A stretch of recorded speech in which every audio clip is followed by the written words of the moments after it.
എല്ലാവർക്കും പുതിയ വീഡിയോയിലോട്ട് സ്വാഗതം. അപ്പോൾ പിന്നെ ഇന്ന് ഞാൻ നേരത്തെ തന്നെ നീച്ചിട്ടുണ്ട് കേട്ടോ. ഒരു 5 മണിക്ക് നീച്ചു. എങ്ങനെയാണ് കിടന്നിട്ട് ഉറക്കം വരുന്നില്ല, എന്താണെന്നറിയില്ല. അപ്പോൾ പിന്നെ ചെടുന്നനെ തന്നെ നീച്ചിട്ട് നേരമൊക്കെ വെളുത്ത് വരുന്നതല്ലേ, ഉമ്മർത്ത് പോയി കുറച്ച് നേരമൊക്കെ ഇരുന്നുകൊണ്ട് നേരെ തന്നെ അടുക്കളയിലോട്ട് വന്നിട്ടാ. അടുക്കളയ്ക്ക് വെളിയത്തെ അടുക്കളയിലോട്ടാണ് വന്നിട്ട് ചെടുന്നനെ തന്നെ അവിടെയൊക്കെ ഒന്ന് അടിച്ച് വാരി വൃത്തിയാക്കി ഇടുന്നുണ്ട്. കൈയോടെ തന്നെ ചോറ്റിന് വെള്ളം വെച്ചിട്ട് പല്ല് തേക്കാൻ പോകാമെന്ന് വിചാരിച്ചിട്ടാണ് കേട്ടോ. അങ്ങനെ ചെടുന്നനെ ചോറ്റിനെ തീ കത്തിക്കാൻ വേണ്ടി പട്ടയൊക്കെ എടുത്തിട്ട്, ഈ മഴക്കാലത്ത് തീ കത്തിക്കാന്ന് പറഞ്ഞാൽ ഭയങ്കര റിസ്ക് പിടിച്ച പണിയാണ് കേട്ടോ. കാരണം പെട്ടെന്നൊന്നും പിടിക്കത്തില്ല. നല്ല ചുള്ളി ഉണ്ടെങ്കിൽ ചെടുന്നനെ തന്നെ പിടിച്ച് കിട്ടും.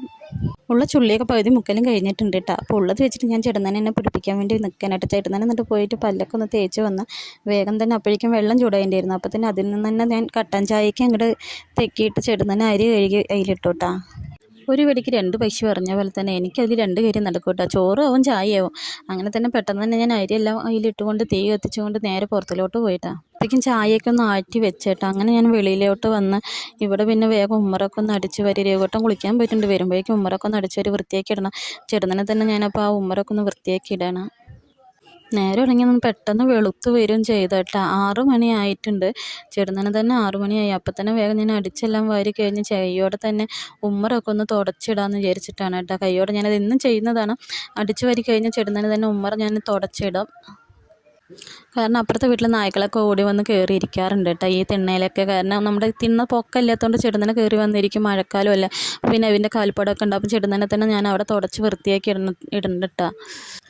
അപ്പോഴേക്കും ഏട്ടൻ എത്തിയിട്ടുണ്ട് കേട്ടോ. അപ്പോൾ ചെടുന്നനെ തന്നെ ഞാൻ ചാണകം കുറച്ച് എടുത്തുകൊണ്ട് അത് വേഗം ഒന്ന് തളിച്ചിടാൻ വേണ്ടി നിൽക്കുകയാണ്. ഏട്ടൻ പിന്നെ വിളക്ക് വയ്ക്കും കയ്യോടെ.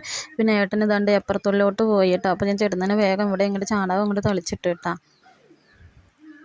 മഴക്കാലമാണെങ്കിലും എന്താണെന്ന് എനിക്കറിയില്ല കേട്ടോ. എനിക്ക് ഈ സൈഡ് പിന്നെ ഞങ്ങൾക്ക് മഴ കൊള്ളില്ല, അതുകൊണ്ട് എനിക്ക് ഇവിടെ തളിച്ചിടണം. ഞാൻ ഇടയ്ക്കിടയ്ക്ക് അങ്ങോട്ട് തളിച്ചിടാറുണ്ട് കേട്ടോ. പിന്നെ ചെടുന്നനെ ഏട്ടൻ വിളക്കെല്ലാം വെച്ച് അപ്പോൾ ഞാൻ വേഗം പോയി ദോശമാവൊക്കെ ഒന്ന് ഇളക്കി സെറ്റാക്കി വെച്ച് ഇന്നലത്തെ കറിയൊക്കെ ചൂടാക്കാൻ വേണ്ടി വെച്ചു. അപ്പോഴേക്കും കറിയൊക്കെ ഒന്ന് തിളച്ച് വന്നിട്ടുണ്ട് കേട്ടോ. അപ്പോൾ പിന്നെ ഞാൻ ദോശക്കല്ല് എടുത്തിട്ട് അടുപ്പിൽ വെച്ചുകൊണ്ട് വേഗം ഞാൻ ആ കറി എടുത്തൊരു പാത്രത്തിലോട്ട് മാറ്റി വയ്ക്കുകയാണ് കേട്ടോ. അതിലോട്ട് ഒഴിച്ച് വയ്ക്കുകയാണ്. ഇന്നലെ വെച്ച കറിയാണ്. കയ്പ്പയ്ക്ക് പുളിയാണ് കേട്ടോ. കയ്പ്പയ്ക്കും പരിപ്പും തക്കാളിയൊക്കെ ഇട്ട് പുളി പിഴിഞ്ഞ് വെച്ചിട്ട് വെച്ചതാണ് കേട്ടോ. അടിപൊളി ടേസ്റ്റ് ആയിരുന്നു കേട്ടോ. അമ്മ പിന്നെ എണീച്ച് വന്നതേ ഉള്ളൂ. അപ്പോൾ തന്നെ പെട്ടെന്ന് ഞാൻ ദോശയൊക്കെ ചൂടുകയാണ് കേട്ടോ. ഏട്ടന് പിന്നെ പോകാനുള്ള സമയമായി, വേഗം കഴിക്കാൻ ഉണ്ടാക്കണം.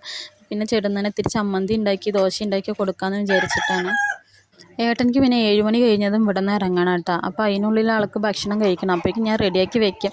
ഇനി ഏട്ടൻ്റെ സമയം ഒരുപാട് കളയും. അങ്ങോട്ടും ഇങ്ങോട്ടും നടന്നിട്ട് ഭക്ഷണം കഴിക്കില്ല. ചെടുന്നതിന് പിന്നെ ആ പണിക്ക് പോകുന്ന സമയത്തായിരിക്കും എരിപൊരി സഞ്ചാരം കൊള്ളുക കേട്ടോ. നമ്മൾ റെഡിയാക്കി ഇവിടെ വെച്ചാലും കൂടി ആൾക്ക് അത് കഴിക്കാനുള്ള സമയം ഉണ്ടാവില്ല. അങ്ങോട്ടും ഇങ്ങോട്ടും നടന്നിട്ടാണ് ആവുന്നതും ആളുടെ സമയം ആൾ കളയണേ. അങ്ങനെ പിന്നെ ചൂട്ടോടെ തന്നെ ദോശയൊക്കെ ഉണ്ടാക്കി ഞാൻ ഏട്ടനെ കഴിക്കാനായിട്ട് അങ്ങോട്ട് കൊടുത്തിട്ട് ഏട്ടൻ വന്ന് കുറേ പ്രാവശ്യം വിളിച്ചിട്ട്